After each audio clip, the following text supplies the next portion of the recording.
So bago po tayo magsimula, tayo po ay manalangin. Ama naming Diyos, salamat po sa pagkakataon na ito na kami po ay makakapakinig ulit ng mga katuruan mula sa inyo, mula sa inyong mga salita.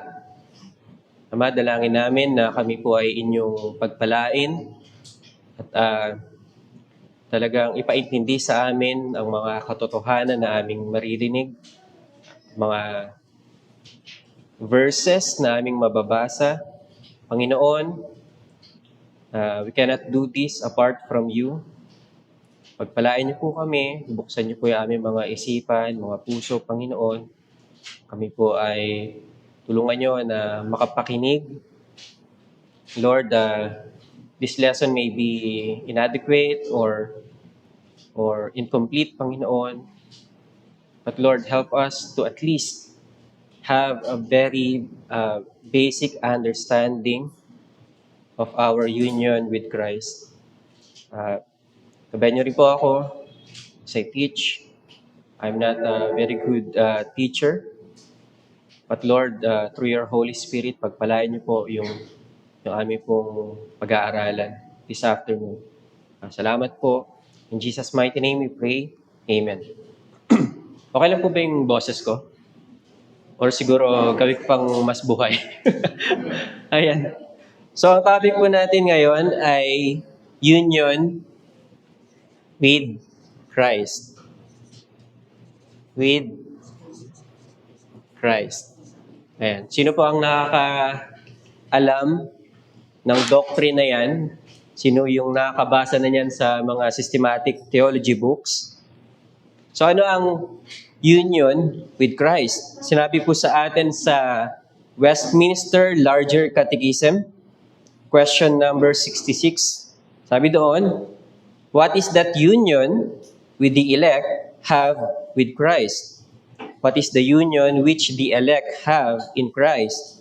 Answer, the union which the elect have in Christ is the work of God's grace, whereby they are spiritually and mystically, yet really and inseparably, joined to Christ as their head and husband, which is done in their effectual calling. So yung keyword doon is spiritually and mystically joined. So believers and Christ is joined together spiritually. Sabi naman ni Louis Berkhof sa kanyang systematic theology, this union may be defined as that intimate, vital or life-giving and spiritual union between Christ and His people, in virtue of which He is the source of their life and strength of their blessedness and salvation. So itong union daw, according kay Louis Berkhof, ay isang intimate and life-giving union. So, at ito ay isang fountain, kumbaga. Ito ay isang bukal ng mga nandito, nanggagaling yung mga pagpapala ng lahat ng mananampalataya. In other words, union with Christ and His church is union with Christ is Christ and His church being joined together in a spiritual union that results in life and other heavenly blessings. So, bakit po importante ang union with Christ? Sino dito yung ngayon lang narinig yung doctrine na ito, union with Christ? Wala, lahat na. Or some of us, ngayon lang natin narinig. But siguro, ang major doctrine na naririnig natin as the central point ng salvation, malamang ay yung justification by faith. Diba? Yun yung kadalasang sinasabi na sentro ng salvation, ng doktrina ng kaligtasan.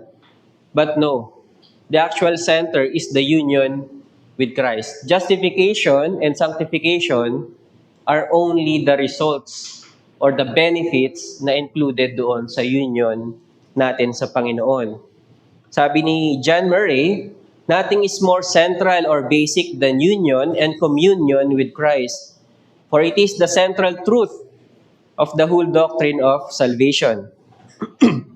Tapos sabi naman ni Lane Tipton, there are no benefits of the gospel apart from the union with Christ. So bakit importante ang union with Christ? Kasi ito yung pinakasentro ng doktrina natin ng kaligtasan. Na hindi yung justification, hindi yung sanctification, hindi yung election. No, those are just the benefits or the effects of our union with Christ. So every benefit, every blessing na mayroon tayo ngayon, yung fountain nun as yung ating ugnayan sa Panginoon. So ang goal lang natin po sa hapon na ito is to prove from Scripture na ang union with Christ ay talagang itinuturo sa Biblia. Originally, ang route po natin ngayon ay theological, but hindi naman tayo lahat ay familiar dito. So I will start from Scripture, which is the proper way to go naman, di ba? Kapag nag-umpisa tayo sa pag-aaral. So ready na po ba? So I suggest magkaroon po tayo ng open Bible sa ating mga tabi. Kasi marami tayong babasahin ng mga verses. Okay, so may mga scriptural basis po tayo. 6 scriptural basis.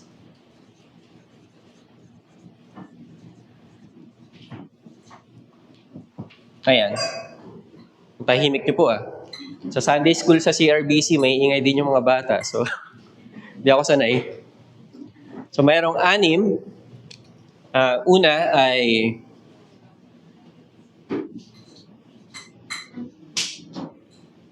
representative.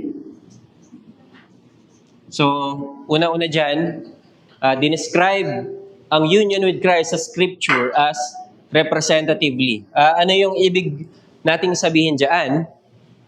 Una, tinuturo kasi ng Scripture na ang bawat tao ay under ng isang head. May federal headship ang bawat tao. Familiar kayo kung sino yung dalawang tao na yun? Sa mga unbelievers, and originally, sino? Sino ang federal head? Adam.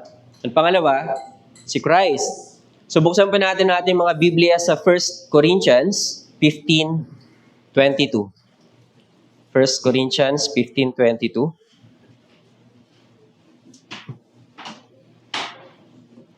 This is just to show us really na may federal headship ng tao.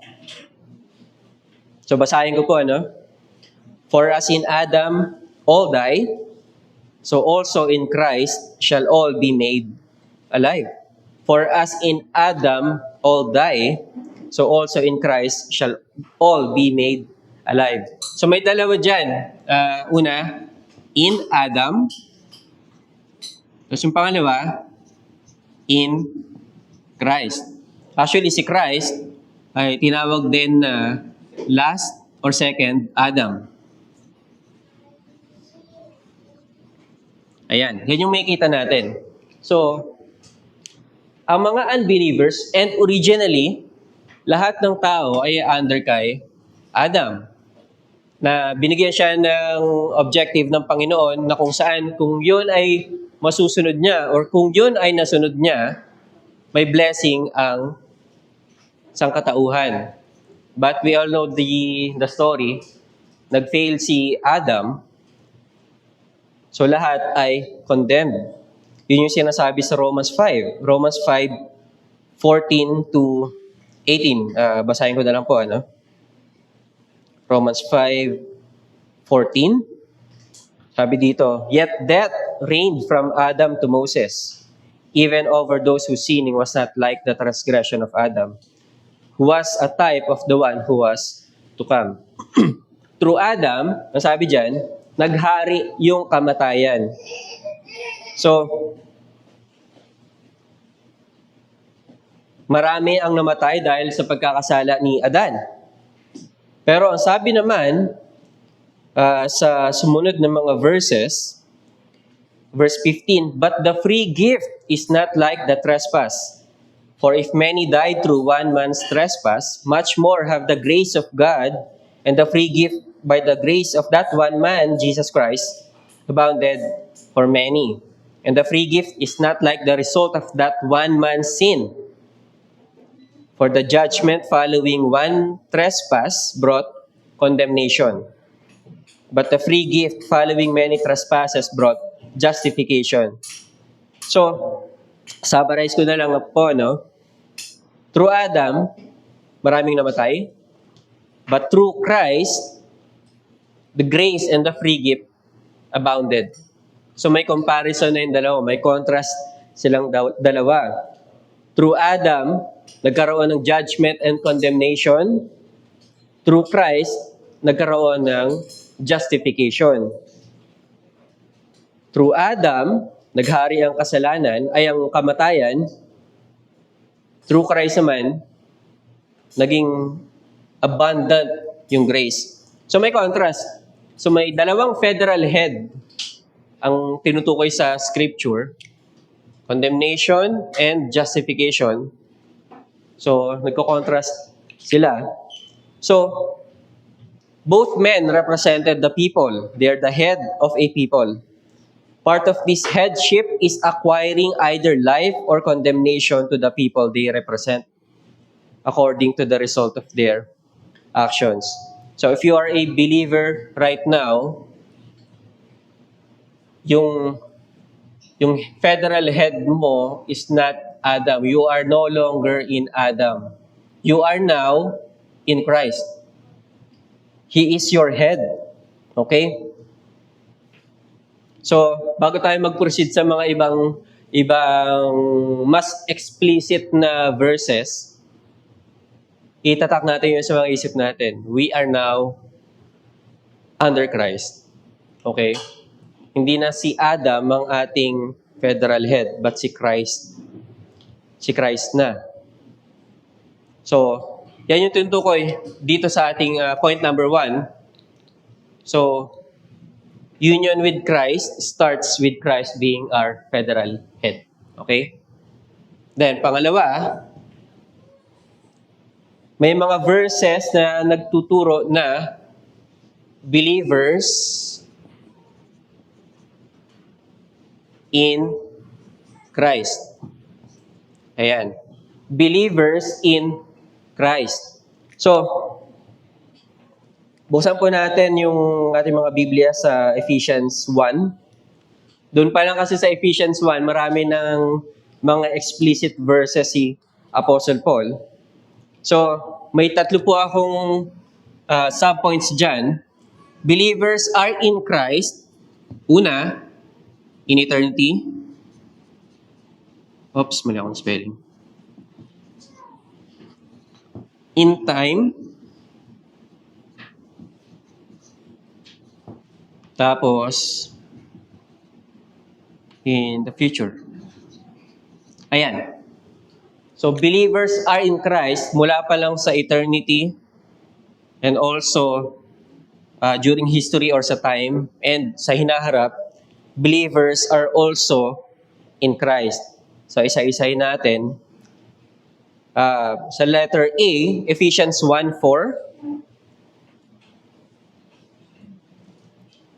Ephesians 1 verse 4. Sabi dyan, basahin ko mula sa verse 3. "Blessed be the God and Father of our Lord Jesus Christ, who has blessed us in Christ with every spiritual blessing in the heavenly places, even as He chose us in Him. Even as He chose us in Him before the foundation of the world. He chose us in Him."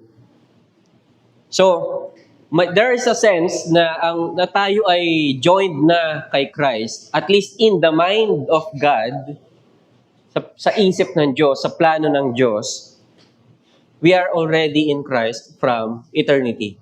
Okay? Nandun na yung plano ng Diyos. Naiisip na ng Diyos yan.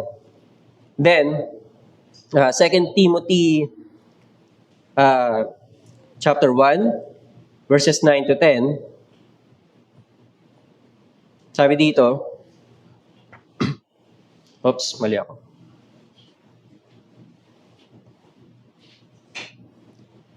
Sabi dito, God who saved us and called us to a holy calling, not because of our works, but because of His own purpose and grace, which He gave us in Christ Jesus before the ages began. So, nandun ulit yun. Yung grasya ng Diyos ay ibinigay sa atin in Christ before the ages began. So, yung grasya ay na kay Kristo na ibinigay sa atin wala pa sa eternity. But, take note yung verse 10. Sabi dyan, and which, yung grace pa rin yung tinutukoy, now has been manifested through the appearing of our Savior, Christ Jesus. So, yung grace before na from eternity in Christ ay ngayon ay manifested na in time. So ano ang sinasabi dyan? Na yung purpose and grace ay binigay sa atin from eternity. Correct? Mula sa Ephesians. But, yung application ay sa panahon natin. Okay? So in the mind of God, we are already in Christ, but the actual application is in time. Okay? Kasi may mga verses na nagsasabi na 2 Corinthians 5:17, ang sabi doon, if you are in Christ, you are a new creation. Pero hindi naman sinabi diyan na from eternity you are a new creation. Hindi ganoon. Yung pagiging new creature ng ng believer is in time. Okay? So may sense po na sinasabi ng scripture from eternity and in time ang ating union. So ano po ang implication nito? Itong point A na to. Yung mga binasa pa nating verses is technically about election. Are you familiar with the doctrine of election? Yung may pinili ang Diyos before the foundation of the world, di ba? From eternity. But ang tinuturo sa atin dito, election is also a product of union with Christ. Okay? Hindi arbitrary ang election ng Diyos. Ang election ay based sa union with Christ. We are elected in Christ. So yun po ang sinasabi sa atin. From eternity, though not in a fullest sense, but in time, yun yung ating application ay naging full. So, union in eternity pa lang is the basis of our blessings ngayon. Kung ano yung tinatamasa natin na blessings today as believers, ang fountain yan is yung union natin with Christ from eternity. Ngayon, sa letter B, in time, so isa-summarize ko na lang yung iba. Familiar tayo, 2 Corinthians 5:17, you are new creation in Christ. Okay? Then, we are also redeemed, sabi dito sa Ephesians 1:7. Sige, basahin ko na lang ho. In Him we have redemption through His blood. In Him. Take note yung mga word na with Him, in Christ. Okay? Then spiritual blessings. Verses 3 to 4. Blessed be the God and Father of our Lord Jesus Christ, who has blessed us with every spiritual blessing. Which is, yung nauna doon, sabi, in Christ. Okay? Yung spiritual blessings na meron ka ngayon ay dahil sa yung union with Christ. Even yung grace. Verse 6. To the praise of His glorious grace, with which He has blessed us in the Beloved. Sino yung in the Beloved na yun? Si Christ. Siya yung beloved ng Diyos. So, sinabi rin dito sa 1 Corinthians 1:45, basta sinabi doon ni Paul na na-enrich yung Corinthians sa speech and knowledge nila because of the grace in Christ. Okay? So even yung ano natin ngayon, yung abilities, yung knowledge natin, maybe as a church, is those are blessings galing kay Kristo sa ating union sa Kanya. Even yung righteousness natin, Philippians 3:9. Philippians 3:9 sabi dito, basahin ko sa verse 8. I count everything as loss because of the surpassing worth of knowing Christ Jesus my Lord. For His sake I have suffered the loss of all things and count them as rubbish, in order that I may gain Christ and be found in Him, not having a righteousness of my own that comes from the law, but that which comes through faith in Christ. So righteousness, yung ating righteousness is in Christ. So ano ang implications po nitong mga verses na ito? Ito ay applied sa atin in time. Sabi ko nga kanina, we are not a new creation from eternity. We are not redeemed from eternity. Okay? We are not justified from eternity. We are justified in time. Okay? Yun yung need nating i-clarify. Kasi baka mamaya isipin ninyo, okay, justified na pala ako ever since. At hindi ko na kailangan manampalataya ngayon. Yun yung maling application po, no? Hindi po yun totoo. And all the believers has are based on Christ being indwelled sa atin. Lahat ng meron ka. Okay? In Christ, all the believers need in this life for a life pleasing to God is already in Christ. Lahat ng kailangan mo sa Christian life hanggang sa dulo, they are already in Christ. Nasa sayo na yan. Okay? Parang, example, ikaw ay nagpapadala ng pera sa iyong magulang, pero yung magulang mo, akala dun sa pinapadala mong pera ay isang postcard. Ayun, ganda naman ng picture na to. Pero hindi nila alam, yun ay money na pala. And nagsasabi sila sa'yo na, anak, sobrang hirap namin eh. Wala kaming wala kaming pambayad ng renta, wala kaming pangbili ng makakain sa araw-araw. Wala kaming pang Starbucks. So, di ba?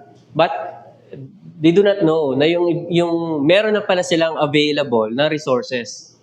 So ganun ang usually yun ang sad part sa atin, na hindi natin alam na we all have the resources na available sa atin. And that is because of our union with Christ. So yun yung gawin nating application, no? Na hindi tayo dapat maging defeatist sa ating mindset. Na para bang wala tayong solusyon sa mga bagay-bagay sa spiritual walk natin. 'Di ba? Sinasabi natin na paulit-ulit na lang ako dito sa kasalanan na 'to. Kulang ako sa courage kapag nag-evangelize. But they are already in Christ. May available na. So, that should give us hope and courage na magpatuloy talaga sa paglakad. Okay? Hindi excuse sa mga believers na wala silang kakayahan or wala silang resources na available. Okay? Lahat yan ay available na sa atin. Also, ito pa, sa future, we will remain in Christ. Sabi sa 1 Thessalonians 4:16, di ko nababasahin yung verse, na yung mga dead believers are also in Christ. Wait, sige, buksan ko na lang. 1 Thessalonians 4:16. Ayan. For the Lord Himself will descend from heaven with a cry of command, with the voice of an archangel, and with the sound of the trumpet. And the dead in Christ will rise first. And the dead in Christ will rise first. So, yung mga namatay na believer, they are still in Christ. Take note nyo yun. Okay? Ang kamatayan, hindi na po forfeit or natitigil or nakakat off yung union with Christ. Okay? And yan din sinabi sa 1 Corinthians 15:22 na even yung resurrection natin, yung muling pagkabuhay, ay in Christ. So, ang isang tao na namatay na believer, he has a ground, he has an assurance na even na mamatay siya, hawak siya ni Kristo. Okay? Yan yung hope natin. So, if ever may kamag-anak tayo na believer na namatay, we should also na mag-hope na makikita natin sila. They will never be out of Christ even namatay na. Okay? And even yung future inheritance natin. Sabi dito sa Ephesians 1:13-14. Ephesians 1:13-14. Sabi dito, in Him you also, when you heard the word of truth and the gospel of your salvation, and believed in Him, were sealed with the promised Holy Spirit, who is the guarantee of our inheritance until we acquire possession of it. So being in Christ ay napapasa atin ng Holy Spirit, which is the guarantee or guarantor of our inheritance in the future. I'm not really sure dito kung ano yung inheritance na sinasabi. I don't know exactly. But we will have an inheritance sa heaven. But that inheritance is in Christ. Okay? Sa atin na yun, sure na yun. Example, pinangakuan ka ng iPhone this coming December. Sana all. Di ba?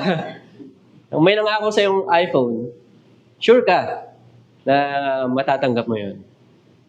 So may hope ka na matatanggap mo yung gift. So same dito sa verse na ito, merong inheritance sa atin in the future. And sure na yun na matatanggap natin because we are in union with Christ. Ayan. So, ang implications nito, brethren, yung union is permanent. Okay? Union is permanent. So, anong other implication nun? We will be preserved. Diba? Hindi ka maka-cut off or hindi ka magiging unsaved. Okay? Kaya yung mga nagsasabi na ang salvation ay nakadepende sa buhay mo dito sa mundo. No. Yung salvation nila is very fragile. Nakadepende lang sa pag nagkasala ka, mawawala yung salvation mo. Tapos kailangan mo ulit na manampalataya para bumalik yung salvation mo. Hindi ganoon ang salvation. But if we will see that yung salvation natin ay by being in union with Christ, mas strong yung ating perception dun or understanding ng ating salvation. It is permanent. Okay? It is permanent. So even medyo hirap ka sa iyong spiritual walk, marami kang struggles, you can be sure that your union with Christ is permanent. Okay, hindi ka ika-cut off ng Panginoon. Okay, number 3. Ito naman yung sinasabi ay dito believers in Christ. Yung pangatlo ay Christ in believers. Dito nakita natin puro in Christ, you are in Christ, in Him. Dito, si Kristo naman, yung nasa atin. So, kumbaga, may mutual indwelling ang believer at si Kristo. Okay? Colossians 1:17. Colossians 1:17. And He is before all things, and in Him all things hold. 27. To them, God chose to make known how great among the Gentiles are the riches of the glory of this mystery, which is Christ in you. Yun yung mystery na tinutukoy ni Apostle Paul dito, na great mystery para doon sa mga Colossian believers, which is yung Christ in you. you are not only in Christ, but Christ is also in you. Yun ang tinuturo sa atin. So, imagine mo yung implications nun sa buhay mo. You are working, hirap ka, or you are struggling sa iyong pananampalataya, you are not alone. Christ is in you. So, you shouldn't feel hopeless doon sa mga situations mo. Okay? Most of the time, tinitake for granted natin yung truth na yun. As if we feel na God doesn't know yung sitwasyon natin, or hindi ako nakikita ng Diyos, or hindi ako sinasamahan ng Diyos. May mga ganun tayong feelings minsan, but no, hindi lang aware ang Diyos sa atin. But Christ is also in us. So He knows. And mamaya mababanggit natin yung Galatians 2:20. Ano yung sinabi ni Paul doon? Hindi na siya yung namumuhay sa kanyang sarili, but Christ lives in me. So, imagine niyo yung zeal ni Paul sa ministry, yung zeal niya sa pangangaral, and yung talagang katatagan niya sa pananampalataya. That is all because si Christ ay nasa kanya. He recognized na yung kanyang zeal, yung kanyang life as a Christian is coming from his union with Christ. Okay? So, be confident sa ating Christian walk. So, may tayo, hindi lang yung benefits ni Christ ang nasa atin, but Christ Himself is in us. Okay? Okay, Galatians 2:20, nabanggit na natin, Christ lives in us. Okay? And ito, ang last, John 15. So, familiar tayo dun sa analogy ng vine and the branches. Tama? I am the vine, you are the branches. John 15, 4-5. So, sabi dito, abide in me, and I in you. As the branch cannot bear fruit by itself unless it abides in the vine, neither can you unless you abide in me. I am the vine, you are the branches. Whoever abides in me and I in him, he is that bears much fruit. For apart from me, you can do nothing. So Christ abides in us. Christ indwells us. At ang result ng indwelling na yon is we bear much fruit. Okay? So sure yun sa believers. If you are dwelling with Christ or at least you are living consciously and drawing yung by faith kay Christ, you will bear much fruit. Okay? So dwelling in Christ is the source of our spiritual vitality. We often, nanghihina tayo, di ba? Sino yung hindi nanghihina dito na believer? Wala. O, si Yani daw. But I will argue kasi na yung ups and downs ng ating Christian walk is nakadepende rin yun sa kung are we really abiding in Christ? Yun yung question eh. Sa araw-araw ba, are you abiding in Christ by faith? Diba? Kasi yung vine, yan yung source ng nutrients para dun sa branches. Diba? So you cannot bear fruit or you cannot continue living if you don't abide doon sa source ng strength, ng vitality mo.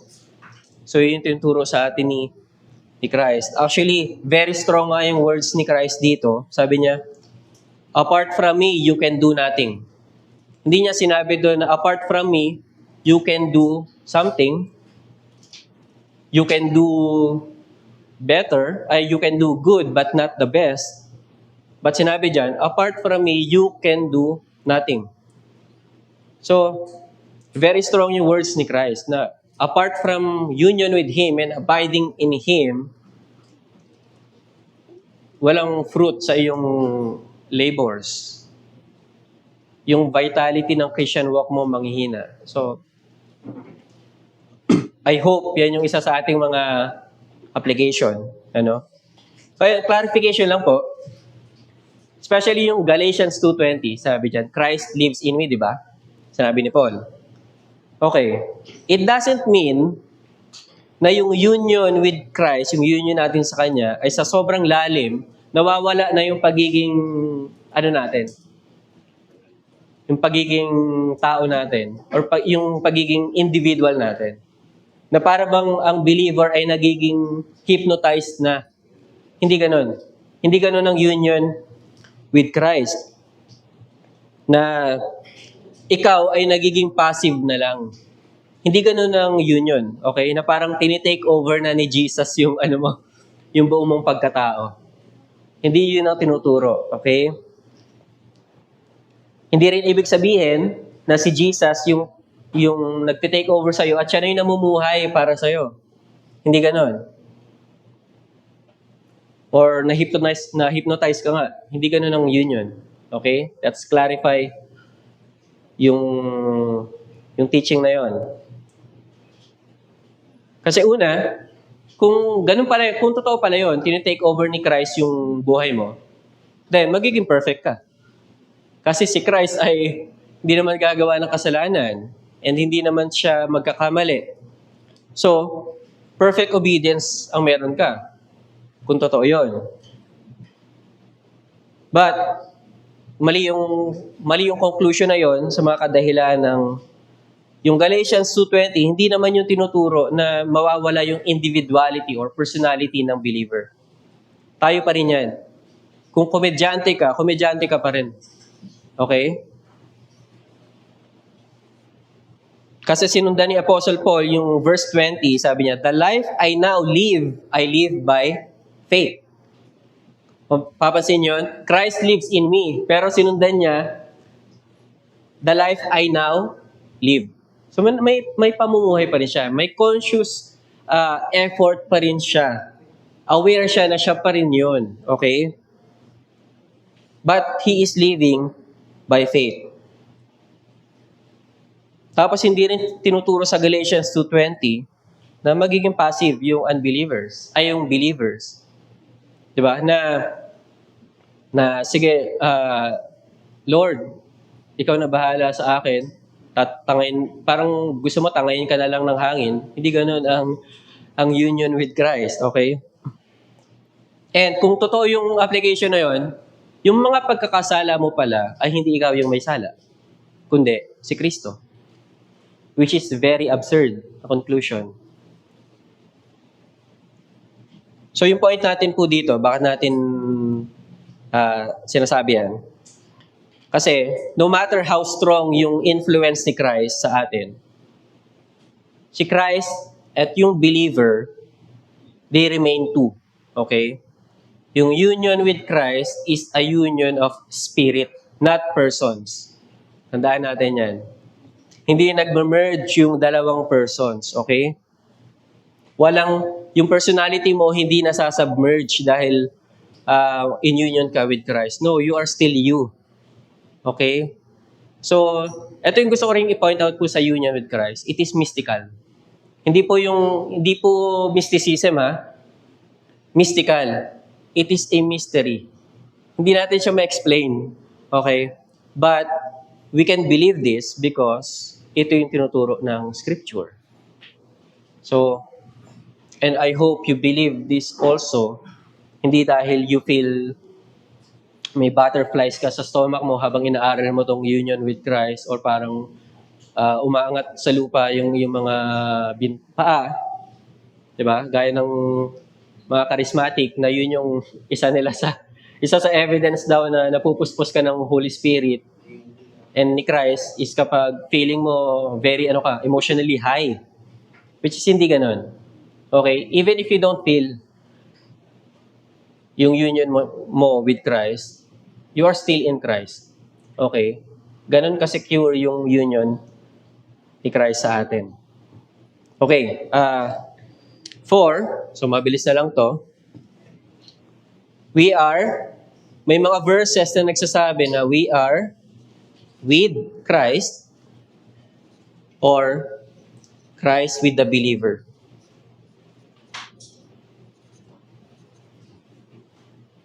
Ayan. Sinabi dyan familiar tayo dun sa Matthew 28:20, yung Great Commission. Sabi dyan, I will be with you, diba, until the very end, or until the end of the age. So, Christ is with us. Kasama natin ng Panginoon. Tapos, may mga verses din na even yung fellowship natin as believers, si Kristo ay nasa ating kalagitnaan. Sabi dyan sa Matthew 18:20.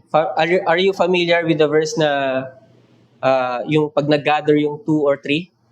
Familiar kayo dun sa verse na yon? Yes po? Ayan.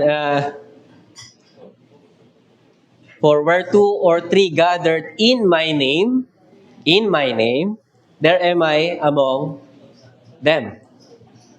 So, do you believe that Christ is with us right now? Yes. We should believe na Christ is with us. Okay?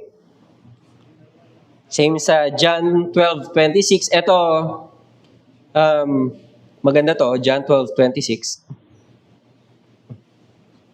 Sabi diyan, if anyone serves me, he must follow me.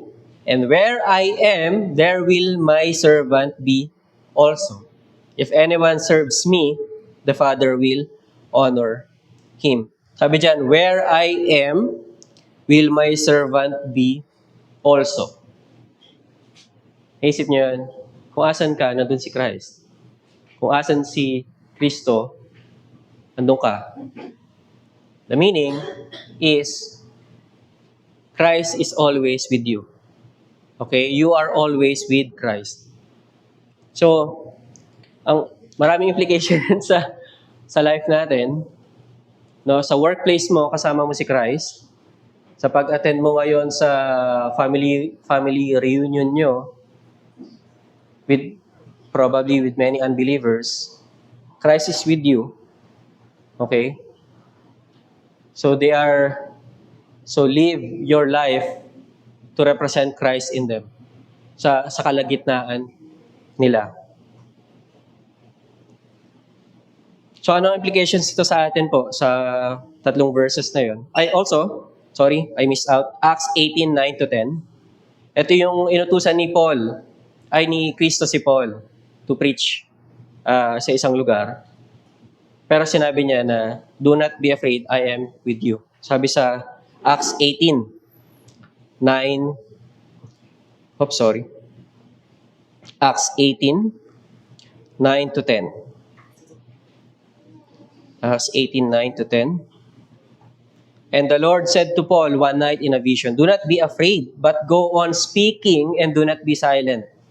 For I am with you, and no one will attack you to harm you. For I have many in the city who are my people. So our protection is also in Christ. Yung security natin, yung safety natin, ay hindi nalalayo kay Kristo. Okay? So, yung mga implications po natin, Christian fellowship is fellowship with Christ. Even yung ginagawa natin sa church, fellowship with Christ yung ginagawa natin. Being united with Christ means it is impossible for Christ to be where we are not. Hindi po natin sinasabi na kapag walang Christian sa lugar, ay wala doon si Kristo or wala ang Diyos doon. No. God is omnipresent. Okay? Every point of location sa universe, nandun ang Diyos. But ang point lang is where the believer is, nandun yung greater presence ni Christ. He is there. Okay? Yun yung pino-point out natin. Then pangatlo, yung motivation for missions is found in our union with Christ. Matthew 28:20. Why do we do missions? Bakit may mga missionaries na tumatawid pa ng ibang bansa just to preach? Because they know that Christ is with them. Christ is with them and will be with them. And also, security is from being in Christ. Acts 8:9-10. Yung safety mo, actually, yung context ng verse na yun is kay Paul. But pwede rin natin i-apply yun sa ating mga sarili. Ngayon, 5 to 6. Okay, skip ko na lang yung number 6 because pwede natin siyang ituloy sa susunod. Sa 5, ito, last na to. Christ and the believer,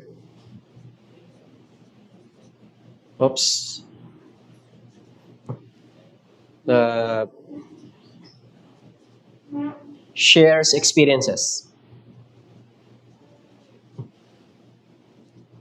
May mga verses sa scripture na kung ano yung na-experience ni Christ ay na-experience din ng believer. Okay?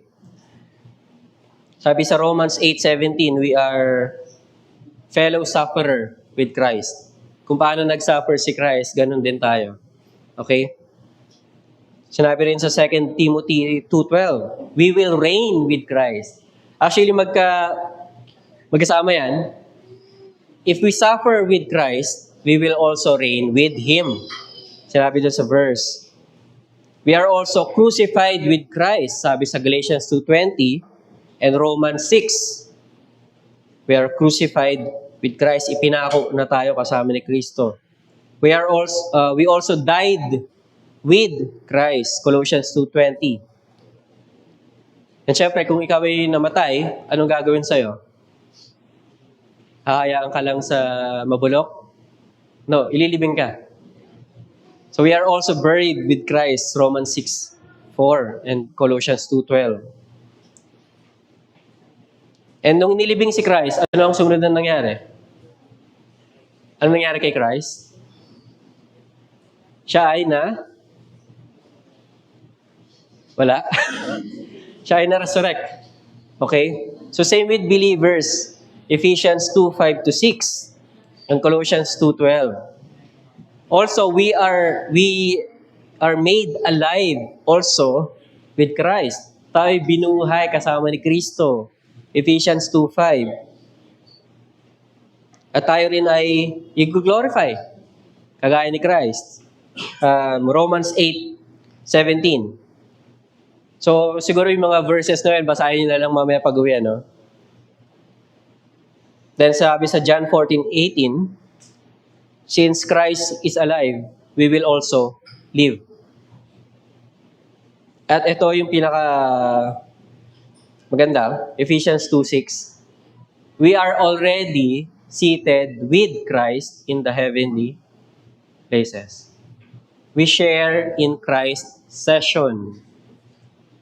So hindi ka lang dito, no? You are already in Christ, the heavenly places. Kapatid, paano yun?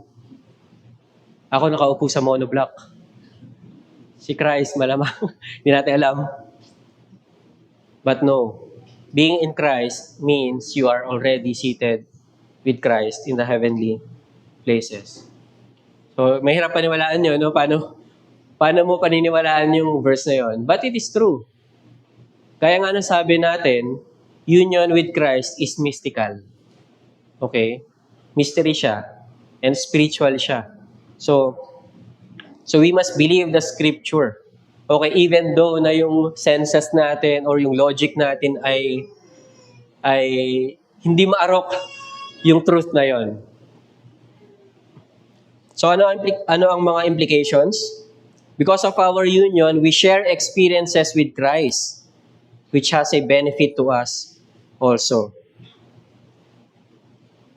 And ito, Yung mga verses na nabanggit natin, yung crucified, we died with Christ, we are buried with Christ, we were raised with Christ, we were made alive with Christ, it deals with our sanctification.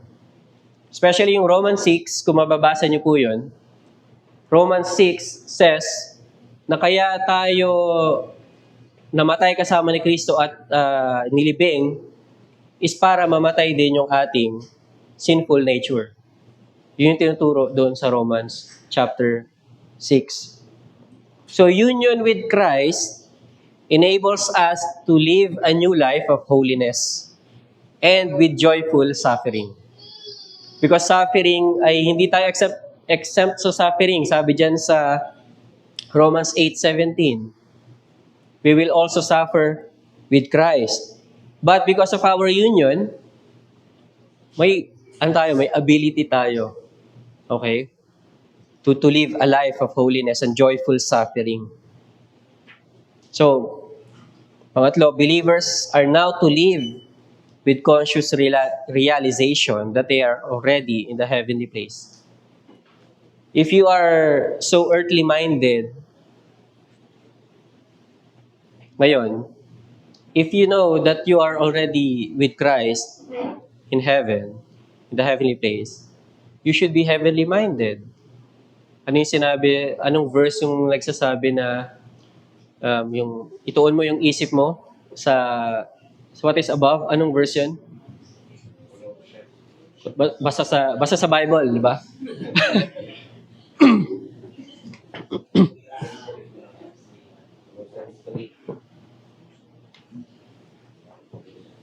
Colossians 3. Okay. So, 3:2. Okay, thank you. So, Christians, because of the union with Christ, must be heavenly minded. Yan.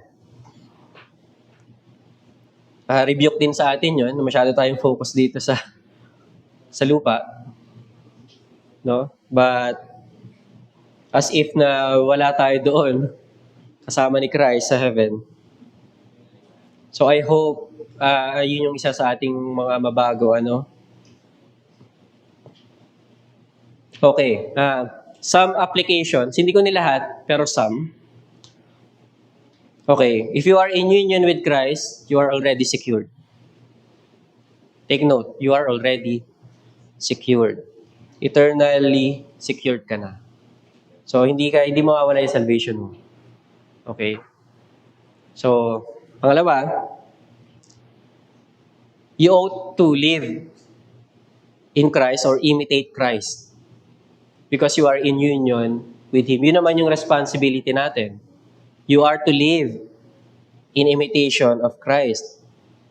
Actually, mapapansin nyo to kay Paul. Sinabi niya sa mga letters niya, he speaks the truth in Christ. Tapos sabi sa 1 Corinthians 4, he is proud of his work in Christ, sabi. Tapos ni-remind niya yung Corinthians ng mga pamamaraan ni Kristo. Sabi niya, he reminded Corinthians of his ways in Christ. Philippians 2:19, he hopes in the Lord. Okay? So nakita niyo yun, yung pattern ni Paul. Yung actions ni Paul, nakikita natin, it is motivated or at least it is connected always dun sa kanyang union with the Lord. Ito, our labor in the Lord is not in vain. Sabi sa 1 Corinthians 15:58. Ito, mga bata. May mga bata pa ba dito? Ephesians 6:1. Children are to obey their parents in the Lord. Okay? Wives, submit to husbands as is fitting in the Lord. Colossians 3:18. Be strong in the Lord. Sabi sa Ephesians. So nakita nyo, yung actions natin can be done in Christ. At yun yung ina-example sa atin ng Apostle Paul. Marami siyang ginagawa, even yung mga words niya, commands niya, exhortations niya, ay in the Lord. So, how much more tayo? Di ba? Let us imitate si Paul sa ganong zeal. Tayo ay inoobliga din to be like Christ. Sabi, be imitator of me, sabi ni Paul, as I imitate Christ.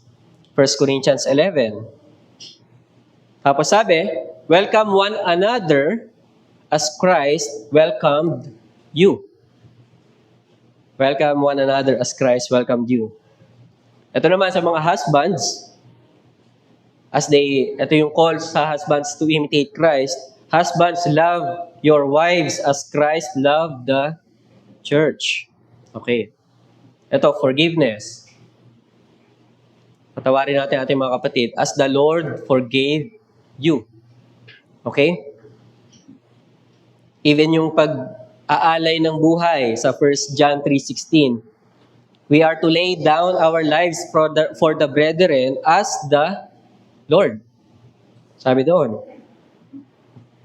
Then even yung suffering ni Christ ay isang example that we should follow, sabi ni Peter sa 1 Peter 2:21. So yung mga verses po na yun, yung turo doon na believers are ought to be like Christ or to imitate Christ. So, yun yung call sa atin. You are in Christ and Christ is in you. Christ dwells in you. So you must represent Christ. People must see us as the people that whom Christ dwells. Okay?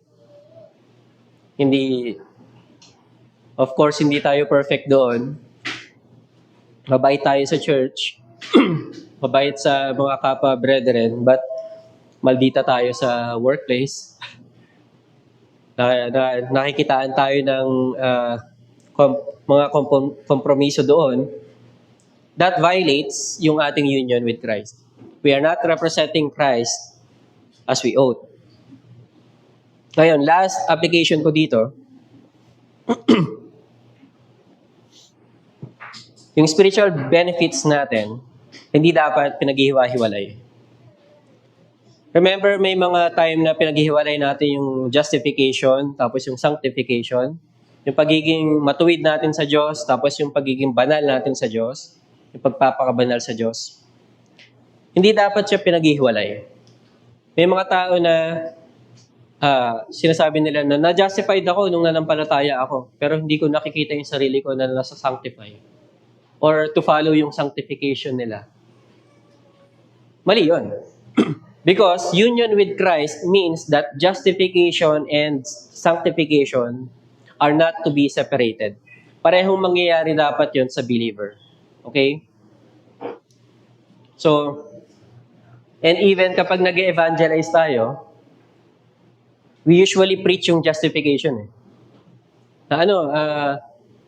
You must be justified by faith alone. Manampalataya ka para maging matuwid ka sa harapan ng Diyos, para mapatawad ka ng Panginoon, para ikaw ay i-redeem ng Panginoon. Sa pag-evangelize natin, mas na-point out natin yung benefits kumpara doon kay Christ mismo. But mali yun eh. We must preach Christ Himself. And not only the benefits. It is good na malaman nila yung benefits. Yung spiritual blessings na kaakibat ng kaligtasan kay Kristo. But, ang ipipreach natin, si Kristo. Yun ang dapat. Okay? And, hindi dapat natin kino-compartmentalize yung benefits kay Christ. As if kasi may mga time na ayun nga, si Christ nandito yung benefits, but all the benefits are in Christ. So may nakausap kami dati sa evangelism. Sabi niya, hindi iniisip niya na hindi na siya tatanggapin ng Diyos kasi hindi niya kayang magbago. Parang yun ang tingin niya, na kahit anong gawin ko, hindi na ako tatanggapin ng Diyos kasi hindi ko kayang magbago. Or hindi ko nagagawang magbago. But, hindi lang kasi ako nakapagsalita nung time na yon, pero ang gusto kong sabihin, Kuya, yung hinahanap mo kasi na pagbabago, na kay Kristo. Okay? Yung sanctification na hinahanap mo, need mo muna maging kay Kristo. Mapabilang kay Kristo. Kasi may mindset tayo na sineseparate natin si Christ at yung benefits. But we will only have the benefits if we are in Christ. Okay? So yun yung last application natin about sa evangelism and even na rin sa ating kung paano natin tingnan yung mga benefits ni Christ. Okay? So, if you want to preach forgiveness sa iyong mga kamag-anak this Christmas, preach Christ. Kasi nasa Kanya yun. If you want to preach justification, preach Christ. Kasi sa Kanya yun. Blessing niya yun. So I hope that is clear. So 3:01 na, so wala na tayong question and answer pa. Okay. Okay, I hope at least kahit papaano napatunayan natin na union with Christ is biblical. And puno ang Biblia ng verses about union with Christ. Okay? I know hindi perfect itong lecture, but at least nagkaroon na tayo ng introduction man lang kahit papaano. Okay? So, walang questions?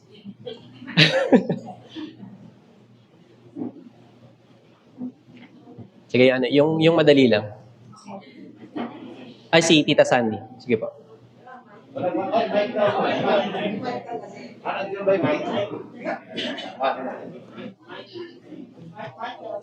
Ay, ito pala.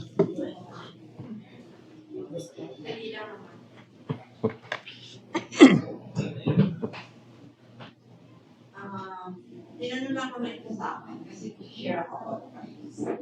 Di ba sa atin, sa period, inanawag na. Opo. Dumating yung point na sabi niya, paano kung isang Christian, namatay siya sa magkakasala? Ligtas tayo ba siya nung namatay siya? So, ang sagot ko doon, may 5 senses tayo pa. Nasabihin tayo namatay, meron tayong 5 senses. Isa doon yung hearing, di ba? So, yung hearing na yun, pwede, ito kayong mind natin, di ba nag-repent? Tama ba yun na bago ka mamatay na kapag-repent, still safe ka? Thank you for the wonderful question. Pero maganda po yung tanong, Tita. Ganito po kasi. Ang mindset kasi behind the question kasi is ganito yung mindset. What you did on earth, kung ano yung pinakahuli mong ginawa, yun yung magdidikta ng eternal destiny mo. Example, hindi ka nakapag-repent or nagkasala ka, tapos hindi ka nakapag-repent, namatay ka na lang, it forfeits pala yung ginawa ni Christ sa'yo. So, that is, mali po yung mindset na yun. Kasi, even yung ating huling ginawa sa mundo, hindi siya yung makakapagdikta ng ating eternal destiny. Si Christ po yung magdidikta noon. If we are already in Christ, we are united with Christ, He will secure us. And yes, tama na kapag nagkasala ka, aware ka, and nasa deathbed ka na, nasa kamatayan ka na, you must repent. Okay?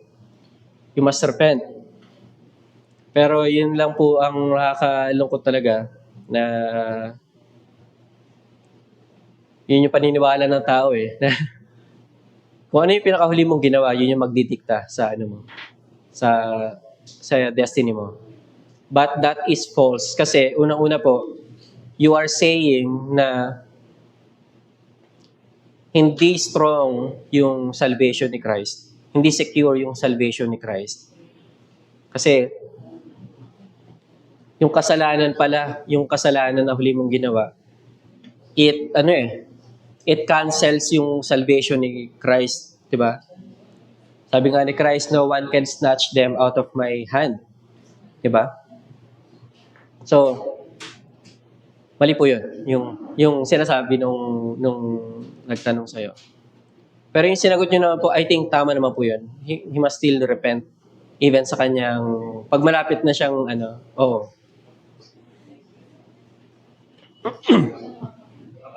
Helpful po ba yun? May ano pa karugtong? May karugtong. Karugtong po. Ito yan. Doon sa mga iba na ang posisyon ay nadulusyon sa peso, ay union kasi.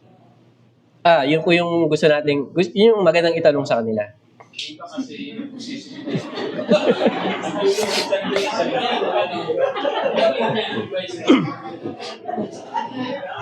Parang union eh.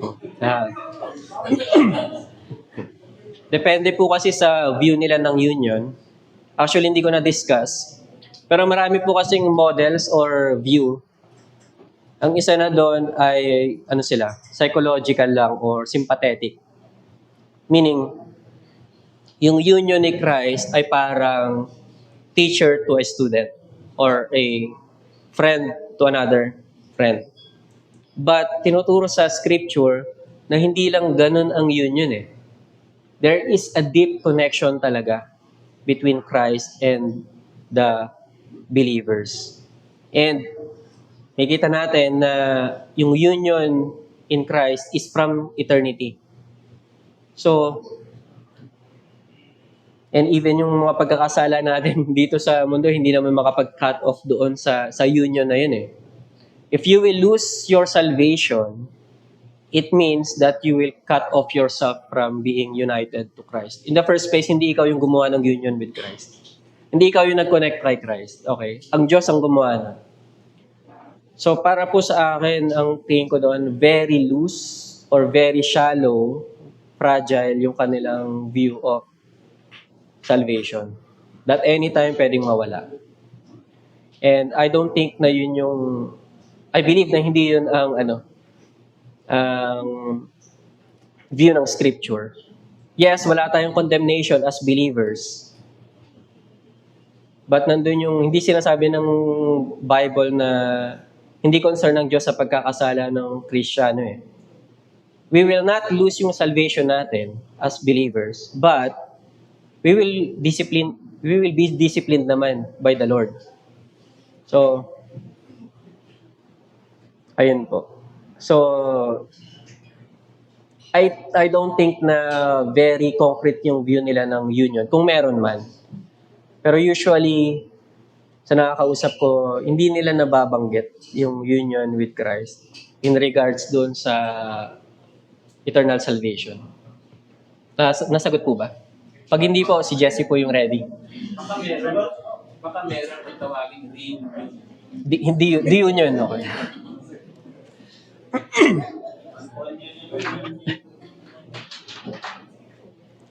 Ako maglalagay na lang ako sa maraming ganyan na nagtatanong sinabi ni Isa. At the back of that belief, Catholic, Roman Catholic na rin, nation words. Talagang yun ang pinakaugal. Yung parang nakasalalay sa kung ano yung magiging tingin mo. Opo. Paano na yung ginawa ni Kristo? Ang kaligtasan, sa Yesu Kristo mismo. Diba? Kaya nga, yung katuwiran niya, inaako natin. Diba? Yung kasalanan natin, inaako niya. So, walang makapag-iwalay sa atin sa pag-ibig ng Diyos, yung sabi ni Pablo. Kaya, pero iba yung tao na nabubuhay sa kasalanan. Opo.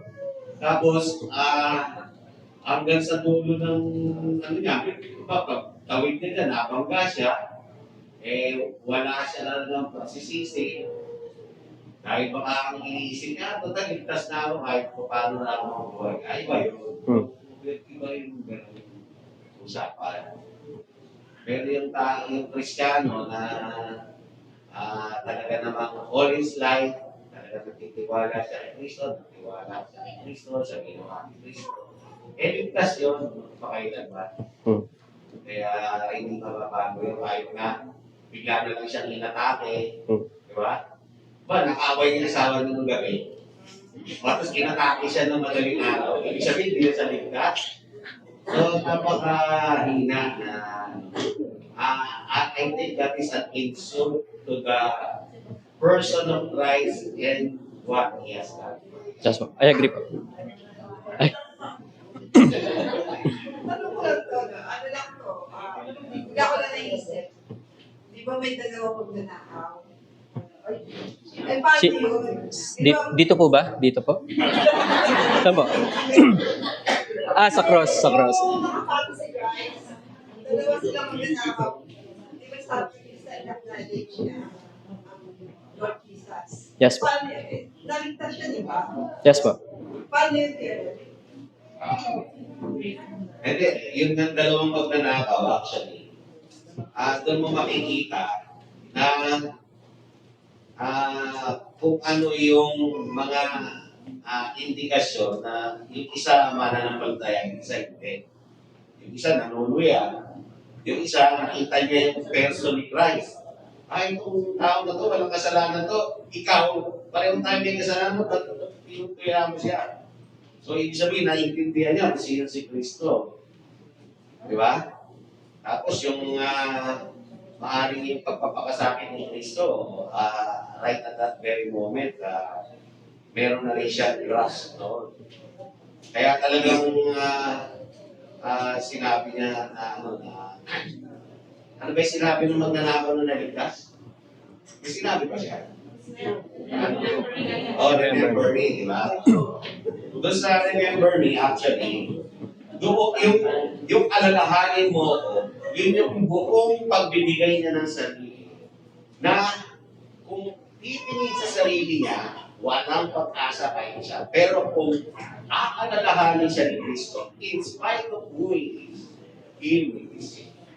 Yun ang paliwanag. Maganda po i-expound yung sinabi ni Tito Boy. Kasi usually pag sinabi nating pananampalataya, we are looking kasi sa quality ng faith natin eh.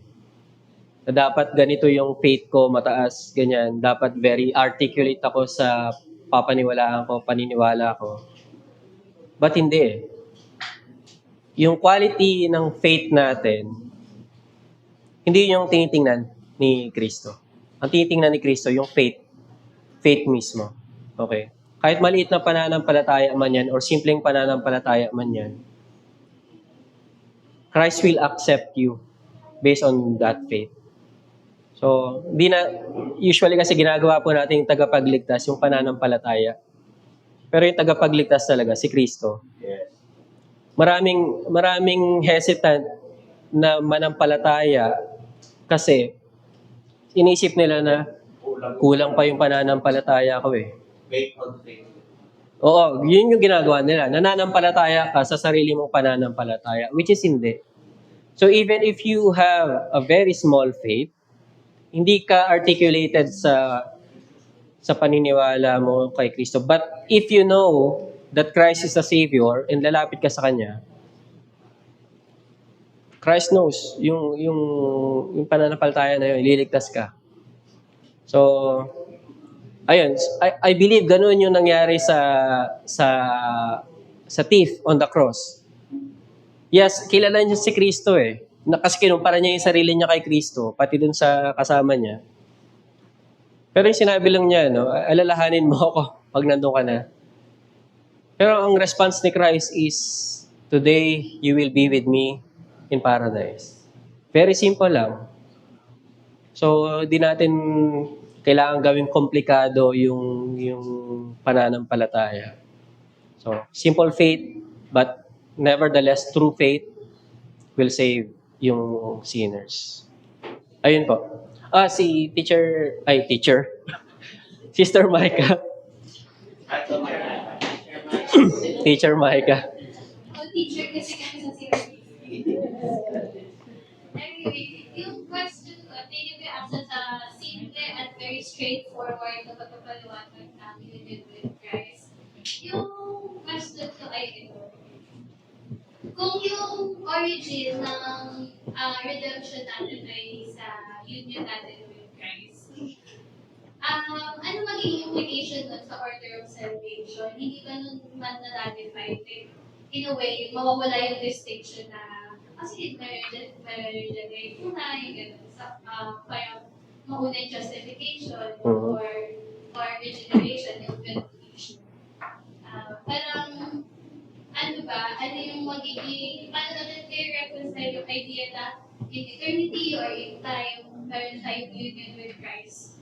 And yun yung salvation natin. Pero merong, parang yung magiging extreme nun, wala naman distinction, justified or sanctified, ganun. So, in general, may union with Christ. Okay. Ito, no? Union with Christ from eternity. Yun yung basis ba't ka na-regenerate. Yun yung basis. Then, kapag na-regenerate ka, you believe in Christ, then you are officially justified. So, may ano pa rin. Even though na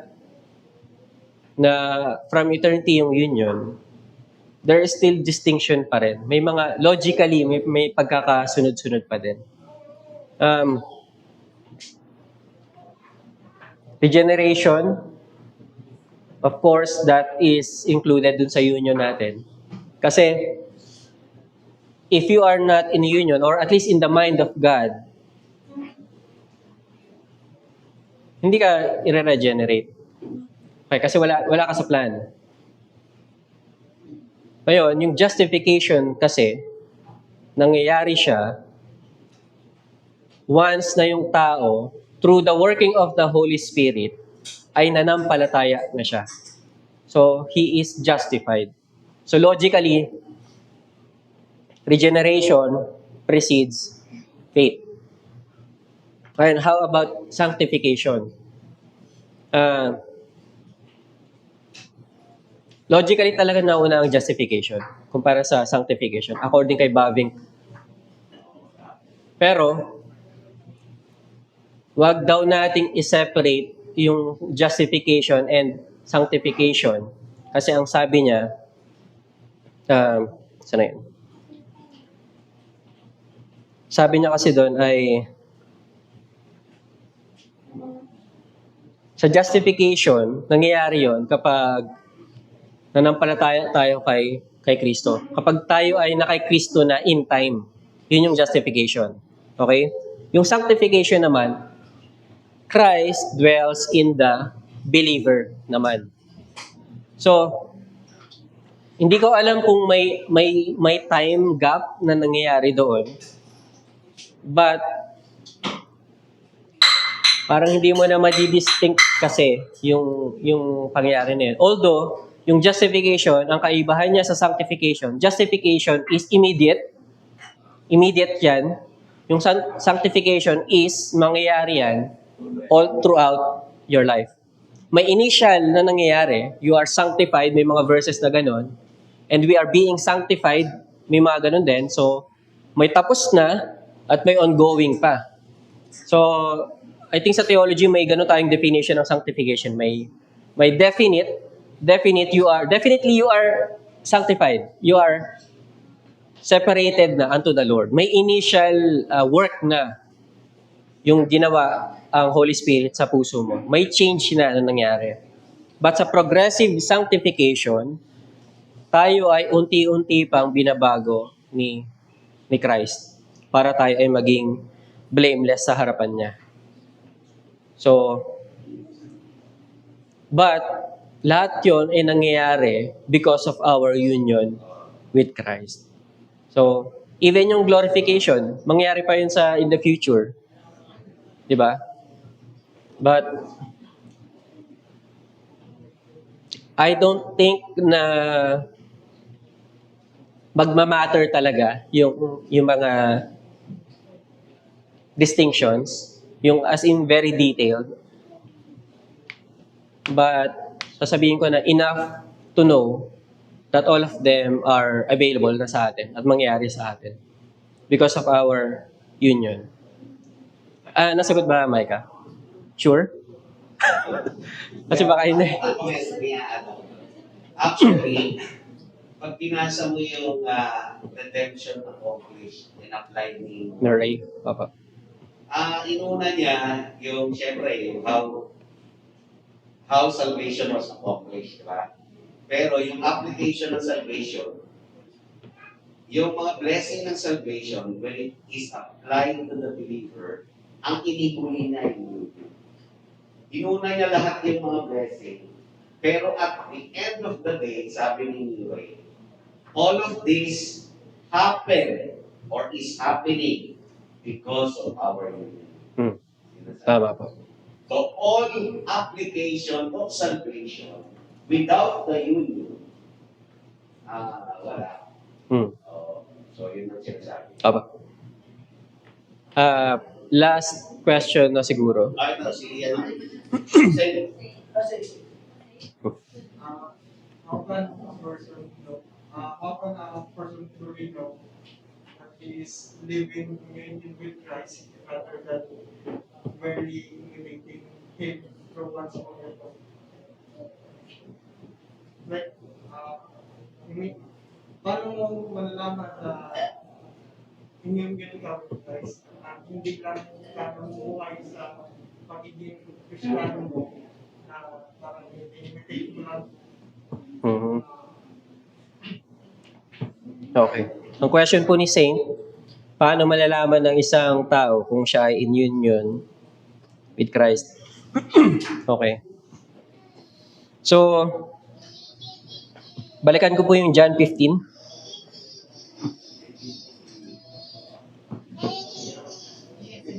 Okay. John 15, 4 to 5. Ayan.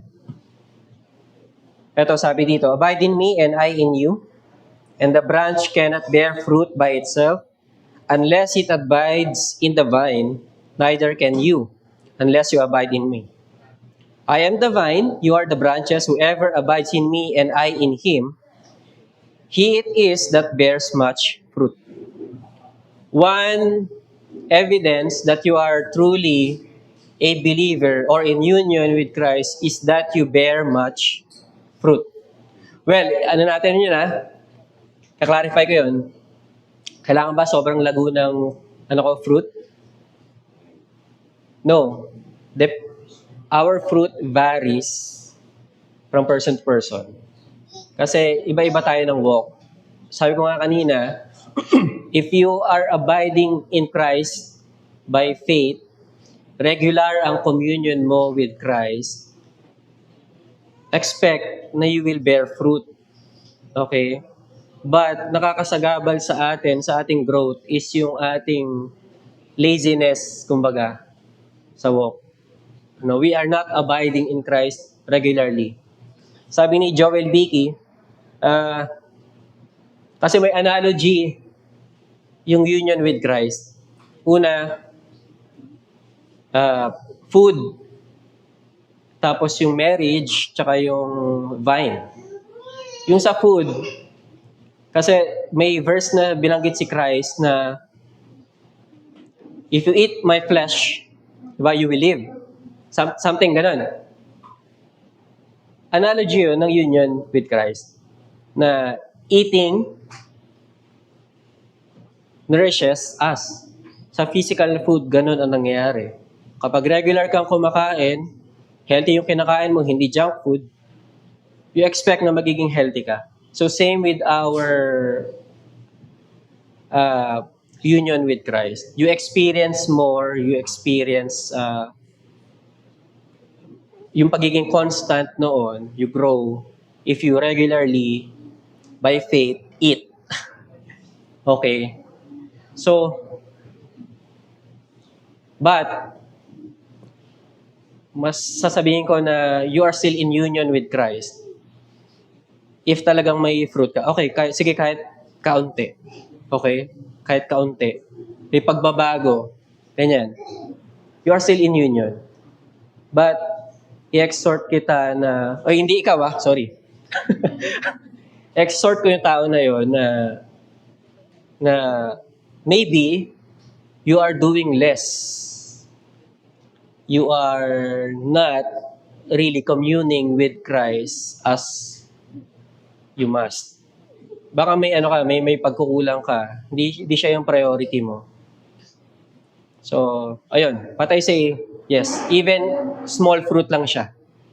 Kasi in the first place, hindi yung fruit yung ano mo, hindi yung fruit yung kokonekta sa'yo sa vine.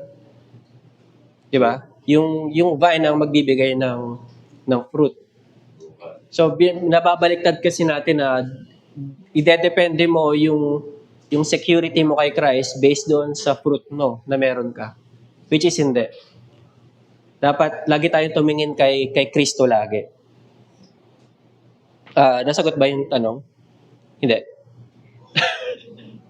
Or, pero yung short answer, fruit, yung isa sa evidence na you are in union with Christ. Gano'n man yung kaliit or kalaki. Actually, may isa pa, yung prayer, sa verse 7, if you abide in me and my words abide in you, ask whatever you wish and it will be done for you. Answered prayers are evidences of being in union with Christ. Okay. So, dalawa. Ayun lang. Yun lang yung masasagot ko muna. Kami follow up sa same. Sige, last. May ano pa naman tayo, may 2 hours pa. Okay, go. So, what if struggle sa tao na like, wala siya kapitang to ganyan. Tapos, kailangan yung ibang na Christian at tumawag yung religion, like example, Roman Catholic. Tapos, in terms of evangelism or Pentecostal, yung sobrang kanila sa evangelize. So, ikaw na, parang a-question mo na, are you truly in Christ na in terms of Okay. So yung question po ni Saint, paano yung nagda-doubt sa kanyang union with Christ because sa mga struggles, tama bro? He compares himself sa ibang Christian.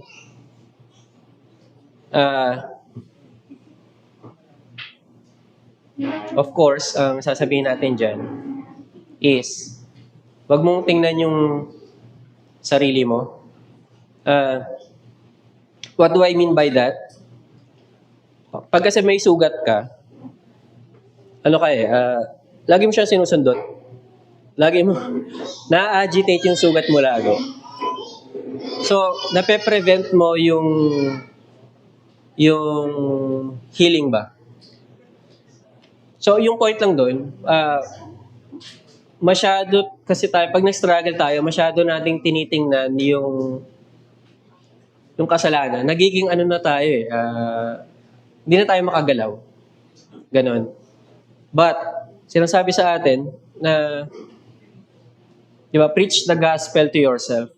Ano yun madalas nagiging cliche na yun But yung point kasi nun is sa gospel, mariremind ka na in the first place, you are never justified by your own works. In fact, naligtas ka even while you are still sinning, while you are still a sinner. So how much more na ikaw ngayon ay isa ng mananampalataya, tapos nag-umpisa na yung fruit o yung seed na mumunga na sa'yo, di ba? Nag-umpisa na ang work ni Kristo sa puso mo. Di ba tatapusin niya yon sabi sa New Testament? Na kung anong inumpisahan ni Kristo ay tatapusin niya. So ngayon, kung nakikita mo yung sarili mo na you are struggling sa faith, for once, alisin mo muna yung tingin mo doon sa siguro nalulungkot siya, ganyan. But tumingin siya kay Kristo. Na balikan niya yung gospel. And maging aral din yun sana sa atin. Actually, in-address yun ng Westminster Confession na yung struggle sa life and yung panglalamig sa Panginoon ay part yon ng discipline sa believers to make them more alert or watchful sa kanilang Christian life. Nakalimutan ko kung anong chapter sa Westminster yon. But part siya as a discipline sa Christian to be para next time they will be more aware. So yun ang exhortation ko. Look to Christ. Wag tingnan masyado yung kanilang kasalanan. Kasi baka hindi na sila makagalaw eh. And be watchful na sa susunod. Good thing na nakikita natin yung gano'n na nako-compare yung sarili tapos may kakulangan sa atin. But it shouldn't drive us na parang hopeless na. Okay? So, ayun lang po. So, 3:30 na. Ayun, nasagot ba, bro? Okay naman. Sure? Usap na lang tayo sa likod. So, I hope na may natutunan po tayo kahit kaunti. Ayun, let's pray. Panginoon, salamat po sa aming napag-aralan. Lord, we are in Christ and Christ is in us. Lord, help us to live our lives starting today na consciously talagang nire-remind namin sarili namin that hindi kami nag-iisa. Christ is with us. We are in Him. So hindi lang kami mag-isang lumalakad, Panginoon. And we all have these blessings available to us to fight the good fight of faith, to walk the Christian life. Holiness is possible for us. At we are secure sa aming eternal standing sa inyo. Lord, help us maging, ito po nawa ay magdulot ng greater holiness, greater discipline, Panginoon. Maging heavenly minded kami, Panginoon. Lord, produce this fruit in us. Lord, salamat po at kami po ay inyong samahan sa aming worship after this. In Jesus' mighty name we pray. Amen.